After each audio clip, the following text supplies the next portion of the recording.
Johnny Depp has admitted excessive drinking, drug-taking and trashing hotel rooms, but denied accusations by his former wife Amber Heard that he had been violent towards her in his libel battle against The Sun, which has accused him of being a wife beater to the power of. Lawyers for Depp said the accusations of violence made by Heard were to the power of, and he strenuously denied that he had ever been violent towards her.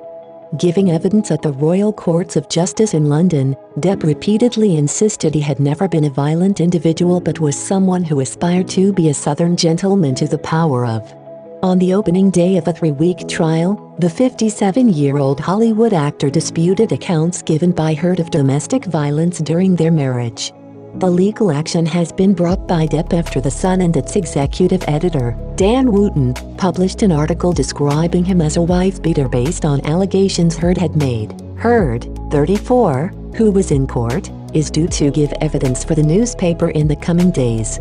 Written submissions from the parties were released as the hearings began. In one witness statement, Depp claimed Heard had repeatedly punched him in the face and partially severed his finger by throwing a vodka bottle. In another statement, the Pirates of the Caribbean and Edward Scissorhands star described her as a calculating, diagnosed borderline personality to the power of, and narcissist who had married him to advance her career. David Sherburne, Depp's barrister, said Heard had invented these stories of serious violence. He is not and never has been a wife beater. Indeed, he says that it was Ms. Heard who was the one who started physical fights, who punched or hit him, and there was little he could really do to stop this. She was the abuser, not him.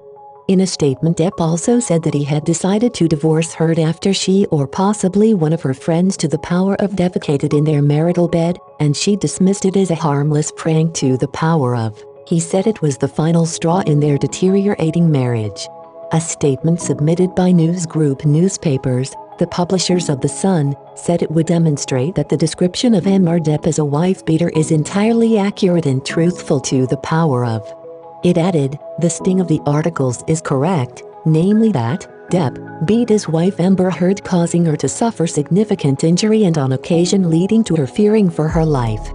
The paper said Heard was forging her own way in the acting profession and was not content to play the role of a supplicant consort. As a result of her having her own career, disputes between the two increasingly arose where Ms. Heard's professional life clashed with Amber Depp's desire to dominate the relationship to the power of.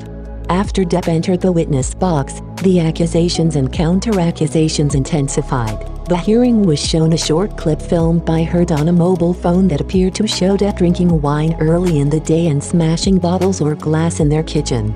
At one stage, Depp admitted he had been spending more than $30,000, £24,000, a month on wine before he went into rehab. But, he added, yes, I drank to excess, but drinking to great excess doesn't mean that you are out of control. Violence is not something I go looking for.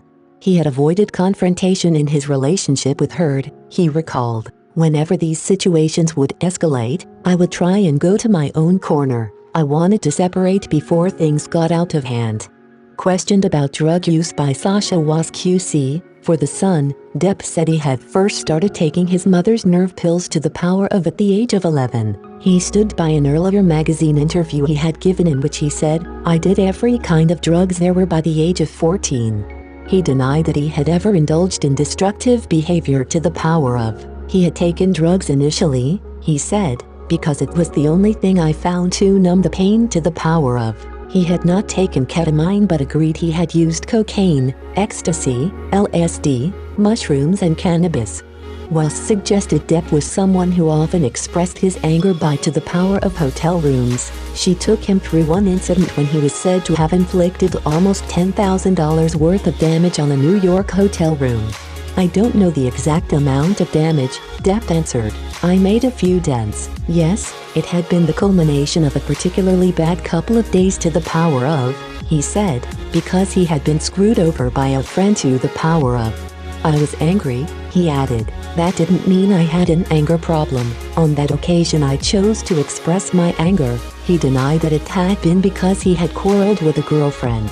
His earlier relationship with actor Ellen Barkin was also examined by Was. She accused him in a statement of throwing a bottle in her direction.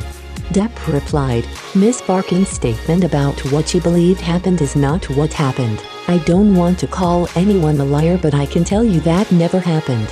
Asked about his view of himself, Depp occasionally paused for thought and volunteered personal reflections. When one's aspiration is to be a great gentleman, to be a great Southern gentleman, that doesn't exclude you from the family of humans who have moments of frustration, he stated in one answer.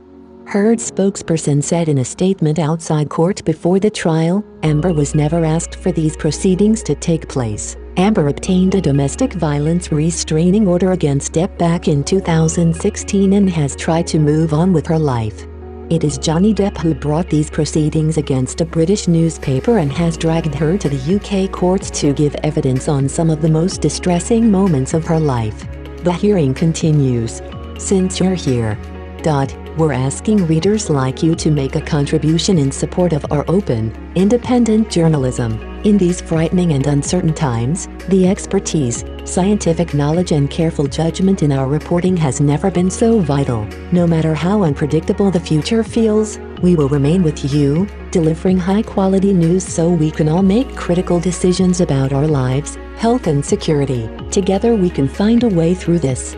We believe every one of us deserves equal access to accurate news and calm explanation. So, unlike many others, we made a different choice to keep Guardian journalism open for all, regardless of where they live or what they can afford to pay. This would not be possible without the generosity of readers, who now support our work from 180 countries around the world.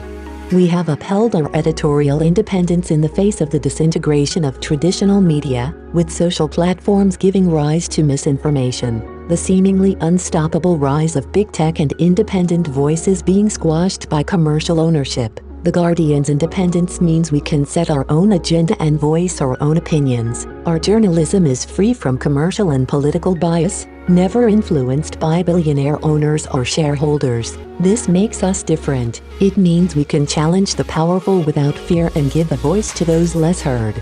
Your financial support has meant we can keep investigating, disentangling and interrogating. It has protected our independence, which has never been so critical. We are so grateful. We need your support so we can keep delivering quality journalism that's open and independent, and that is here for the long term. Every reader contribution, however big or small, is so valuable. Support The Guardian from as little as £1 and it only takes a minute. Thank you.